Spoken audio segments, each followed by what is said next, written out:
回はプラムを使ったクランブルケーキを作っていきます。レシピはフランスで日本の有機食品を扱うネットショップを経営されている良子ベノアさんからお借りしました。ありがとうございます。ジューシーで濃厚な食感がたまらなく美味しいプラム。今がちょうど旬ですね。クランブルはバターを常温に戻しておいて、バターが固まらないうちにささって混ぜていくよ。僕はザクザク感が好きだから粗めで止めておこうと思ってる。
クランブルケーキといえばさっくりした食感。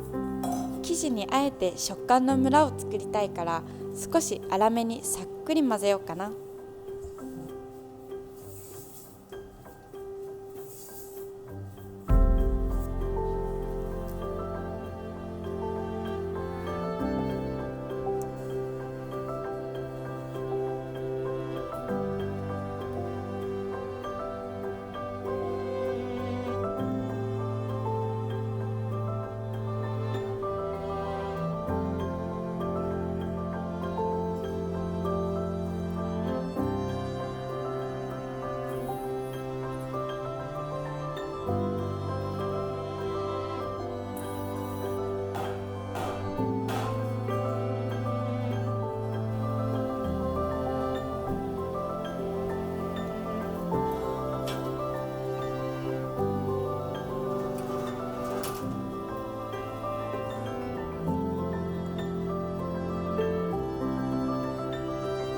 サクサクのクランブルととろっとしたプラム。